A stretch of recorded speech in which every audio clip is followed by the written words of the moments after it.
Assalamualaikum warahmatullahi wabarakatuh. Oke, kali ini kita bakal mereview kembali tentang sejarah usul fikih mulai dari abad ketiga sampai dengan abad kelima.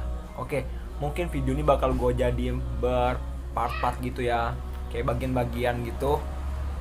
Karena kalau kita berbicara tentang sejarah gitu pasti kan lama dan agak sedikit ya belibet-libet lah, dan banyak aspek yang harus dibahas teman-teman. Jadi gue di sini hanya memaparkan yang ke abad ketiga dulu. Nah, sumber yang gue ambil ini sebagian dari Google, dari rujukan gue baik itu blog ataupun yang namanya jurnal, dan dari buku-buku juga teman-teman, serta dari pembelajaran di kelas. Oke, dimulai dari abad ketiga. Pada abad ketiga, wilayah Islam itu semakin meluas pada dinasti Abbasiyah, dan pada masa inilah terjadi suatu kebangkitan ilmiah di kalangan umat Islam. Kebangkitan pada masa ini ditandai dengan suatu penerjemahan kitab-kitab yang diluar dari bahasa Arab menjadi ke bahasa Arab dan disertai dengan syarahnya atau penjelasannya. Jadi kita ini membuka suatu pemikiran gitu dari banyak bidang ilmu ke dalam bahasa Arab dan dijelaskan dengan bahasa Arabnya. Jadi lebih mengerti dan lebih mendetail lagi oleh para ulama-ulama pada masa itu. Bisa dikatakan bahwa pada masa Abbasiyah ini ilmu-ilmu itu semuanya berkembang, kecuali ada beberapa ilmu yang belum bisa berkembang, namun sudah diletakkan fondasi-fondasinya atau dasar-dasarnya. Jadi sesudahnya itu mereka hanya melanjutkan. Namun pada umumnya itu semua pada zaman abad ketiga Hijriah ini ilmu-ilmu pada sudah berkembang. Salah satu ilmu yang berkembang pada masa abad ketiga ini adalah ilmu fikih, yang dimana itu memunculkan corak berpikir usul fikih. Itulah makanya disebut usul fikih, karena dari perkembangan fikih menjadi corak berpikir secara fikih atau disebutkan usul fikih. Karena perkembangan fikih yang selalu meluas dan secara signifikan, secara besar, muncullah cara berpikir secara fikih disebut usul fikih. Itu muncul ketertarikan ulama untuk mengkaji dan membuat kitab fikih atau kitab usul fikih.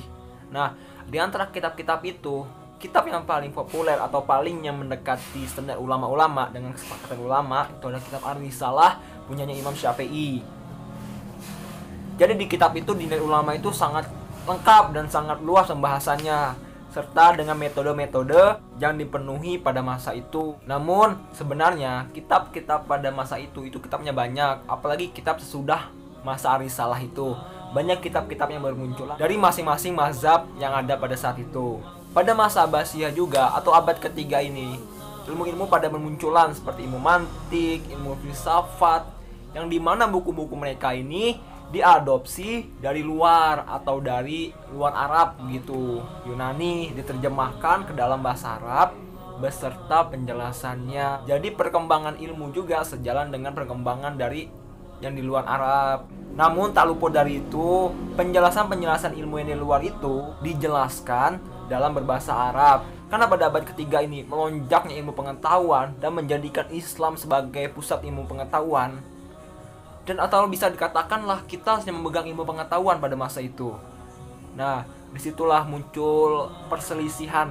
Namun spesialnya pada perselisihan ini itu adalah ulama ini berselisih tentang pendapat mereka yang benar. Namun tidak ada saling menyalahkan gitu.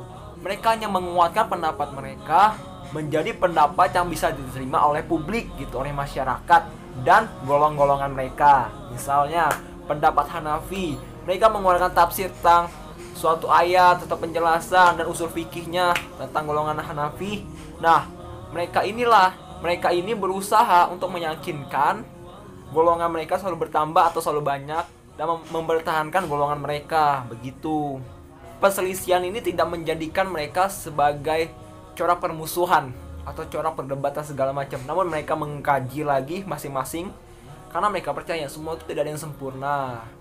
Dan berkat perselisihan itu, di abad keempat nanti, itu kita bakal bertemu dengan suatu ilmu-ilmu lagi yang lebih luas atau lebih merinci lagi yang sudah dijelaskan pada abad ketiga ini.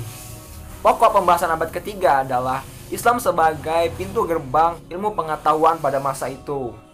Banyak ilmu-ilmu yang diserap dari luar Islam masuk ke Islam dan diberikan penjelasannya. Upaya itu dilakukan supaya kita bisa mengenal ilmu lebih jauh lagi, ilmu lebih dalam lagi, dan berkat itu juga kita menjadi pusat ilmu pengetahuan. Oke, sekian dulu penjelasan dari abad ketiga. Di video berikutnya kita akan membahas tentang perjalanan usul fikih di abad keempat. Kalau kalian suka dengan video seperti ini, jangan lupa di like, comment, dan subscribe. Sampai jumpa di video berikutnya. Bye bye.